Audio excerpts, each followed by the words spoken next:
What's good, YouTubers and YouTubettes? This is JB Sports back again with another one. Tyson Fury, aka the Gypsy King, did an interview with Talk Sports, and the Gypsy King is really feeling himself, man. Talking cash shit about the rematch with Deontay Wilder that took place February 22nd. He basically said Wilder took a beating. And the only reason why he would want a rematch is for the money. Say he didn't win a second of the rematch. Dominated the whole fight, Tyson Fury said. And he says next time he hopes there's a couple of other opponents out there in the heavyweight division that when he does serious training and has a great camp, they'll be worthy of the challenge. They'll be worthy of the challenge. Basically what he said, man. So he's saying he's calling on other fighters in the heavyweight division to bring him a challenge in the ring because Deontay Wilder definitely didn't bring him a challenge in the rematch. Tyson and Gypsy King Fury talking mad trash in that interview with Talk Sports, man. And you know what, man? Let's look at the rematch, man. Let's look at some of the statements that Tyson Fury made. First of all, I had the first two rounds. I had it 1-1. I thought Deontay Wilder won the first round and Fury won the second round. And I thought the fight actually changed when he dropped Deontay Wilder and hit him with a shot that I thought was a rabbit punch. In my opinion, was a rabbit punch. And Deontay Wilder never recovered from that rabbit punch. That was a punch on the back of the head that he hit Deontay Wilder with. Now, Deontay Wilder did kind of turn his head and kind of caused that punch to go to the back of the head, but nevertheless, the punch was to the back of his head, which could have easily been ruled a rabbit punch, and therefore the knockdown would have been null and void. Now, after that punch there, man, that's when the fight severely went into the favor of Tyson Fury. He dominated the fight after that punch landed. So I don't think Tyson Fury is actually accurate on him. He dominated every point of that fight, and Deontay Wilder didn't win a second of that fight. Deontay Wilder won the first round, in my opinion. So kill that noise. And let's talk about the glove gate. Let's talk about glove gate. Now, Joey Spencer, undefeated young prospect in boxing, man, did a couple of interviews, and he said that that's what they teach in the Kronk gym. They teach fighters to put their gloves on a certain way, throw punches a certain way to get the most impact on their punches. I'm saying it in a political type of way, but, you know, that's basically what Joey Spencer said. He said they teach that in the Kronk gym, how to throw those type of punches where the fist is not fully in the glove. It's kind of away from the pad. It's more toward the wrist of the glove. Therefore, they can get higher impact on their punches. And that's what's been taught in the Kronk gym. It's been taught for years. For years. You notice a lot of those fighters that come out of the Kronk gym are knockout artists. Thomas Hitman Hearns, McCallum, guys of that nature, Adonis Stevenson, guys that came out of the Kronk gym of power punch. Not taking anything away from them guys, not accusing no guys of anything, but you notice they teach power punching at the Kronk gym. So it might be some kind of, some evidence and some validity to Joey Spencer's statements about that. Now, SS Cunningham, USS Cunningham, he been in the ring with Tyson Fury, dropped Tyson Fury in a fight that took place in New York. Tyson Fury got up, used his weight, bullied Cunningham, and ended up winning that fight. He said he looked back at the first fight, not the second fight, the first fight, and he thought that was fishy the way Tyson Fury had used his gloves in that first fight, the way he was, the way the gloves looked in that first fight. He said it didn't look right, and he had his suspicions about that. He basically said that his hands were not all the way in the glove during the first fight with Wilder. And he said that, you know, it looked at like it was an illegal tactic being used by Tyson Fury in his estimation. That's what the USS Cunningham said. Now, other fighters have came out like Andre Berto, Devin Haney, you know, other guys have came out and said, you know, nah, there's nothing to it. You're trying to steal Tyson Fury's glory. You're trying to take away from his win, give him credit. He was the better man that night, and let's get ready for the trilogy. So you got people on both sides of the fence. And it's just, you know, it's up to you to make your own decision, look at the facts and look at how the second fight played out. Go back and look at the first fight and make your own decisions. But that's neither here nor there, man. We're going to get ready for a third fight. It's nothing anybody going to do to take the belt away from Tyson Fury. you know, Deontay Wilder's going to have to get in the ring. October 3rd is where the date that they're mentioning for the third fight, and get out there and get his belt back. Can't look back at the rematch, man. You can't cry over spilled milk. That's you can't unring the bell. You know, use all the cliches, man. That's basically over and done with, and we just got to get ready for the rematch and see what takes place. But Tyson Gypsy King Fury been talking mad cash, man, mad trash against Deontay Wilder, man. And Deontay Wilder I think he did one interview on his Twitter page or even on his Instagram, and he said that he will rise again, will rise from the ashes, and he will be the king of the throne once again. He basically was telling all his supporters to lock in and be there for him October 3rd, basically. And he's going to be able to right the wrong that took place February 22nd and once again become a two-time heavyweight champion when he gets his WBC heavyweight championship belt back. So we'll see what happens. We'll see what transpires, man. But Tyson Fury is basically calling out other fighters, Anthony Joshua, maybe Dillian White, hopefully they can bring a bigger challenge than Deontay Wilder's challenge that he brought February 22nd in a rematch. He said he was surprised at how easy he was able to dominate Deontay Wilder. And he says the only reason why Deontay Wilder is taking this third fight is for the money. And he said the only reason why he's taking this fight is because of money. And I don't buy that at all. I don't buy that at all. Deontay Wilder is the same guy that was going to take $15 million flat fee, go to the UK and fight Anthony Joshua when he had just previously offered him a $50 million deal on 50-50 pay-per-view split to have a fight in Las Vegas, which he would have made much more than a $15 million flat fee. So it's not about the money with Deontay Wilder. He's not just taking it for the money. He's taking a lot of fights, and it's all about making money. Don't get me wrong. It's called prize fighting. So it's about making, it's about making the highest money. But Deontay Wilder showed time and time again he wants to be the best. He wants to be the number one guy in the heavyweight division. He doesn't talk about, I want to be the richest guy. I want to make the most money. I want to be the new money making boxing. I want to be the new Mayweather. He says he wants to have a legacy.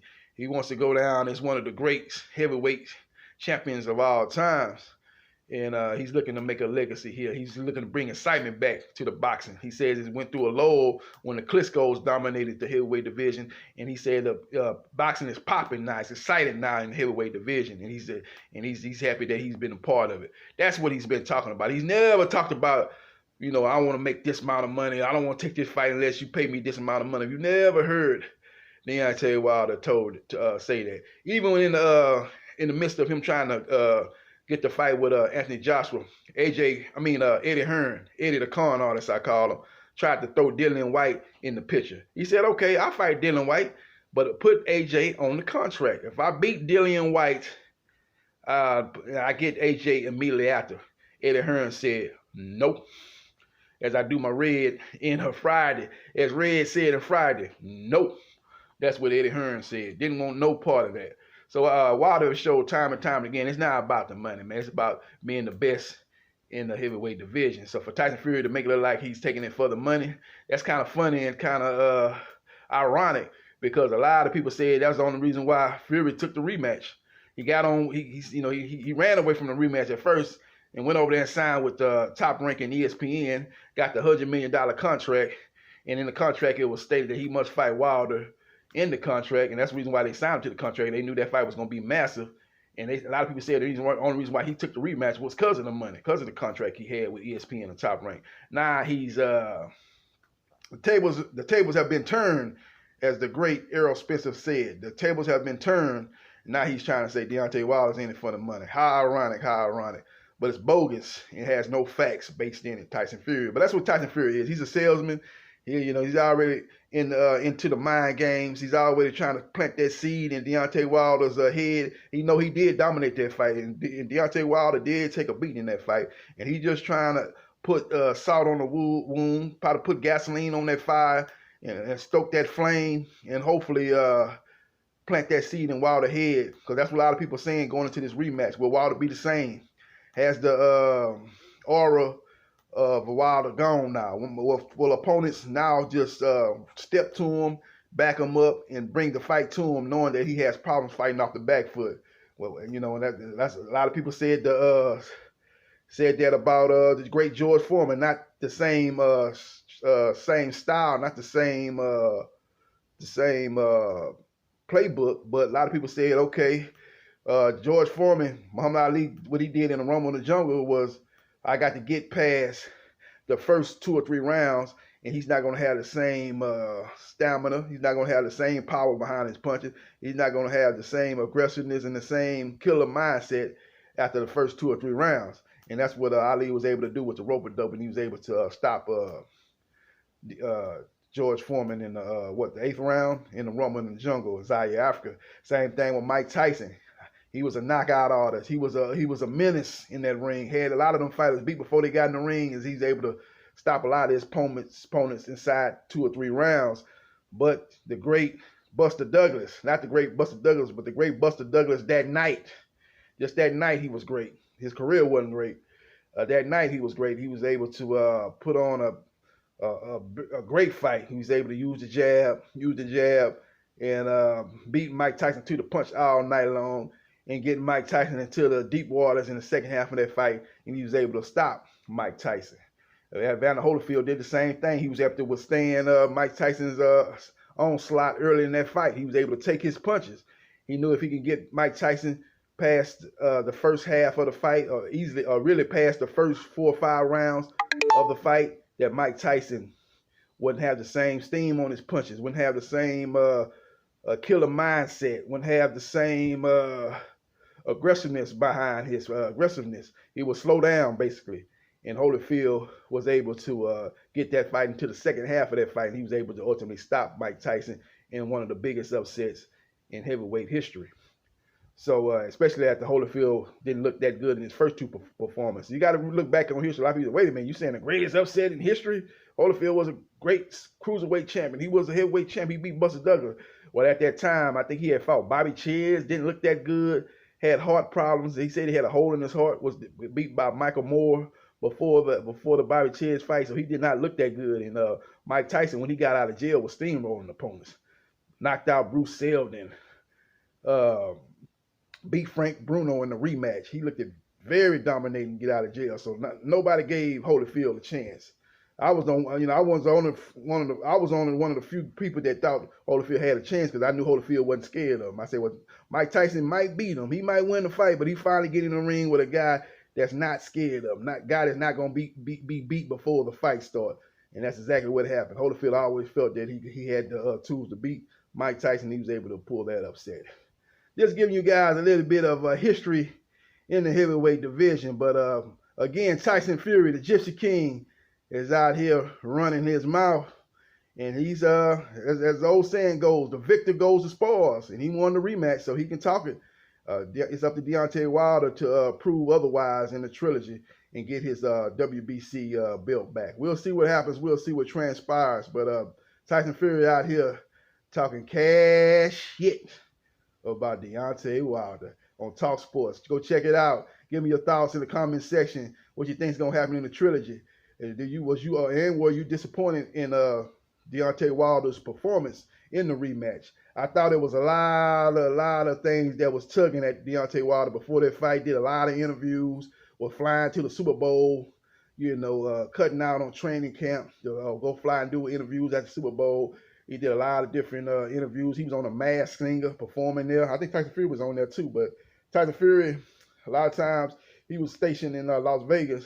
In interviews he was doing a lot of those interviews right there in Las Vegas. He wasn't flying all over the country like Deontay Wilder did. So I think coming into this trilogy, don't look for Deontay Wilder to be doing a lot of interviews, flying around, flying to inside PBC, doing interviews with different networks and different YouTube channels, different places. I think he's going to be focused on this trilogy. He's going to put all his time and energy in training camp and getting ready for the fight and focusing on that fight.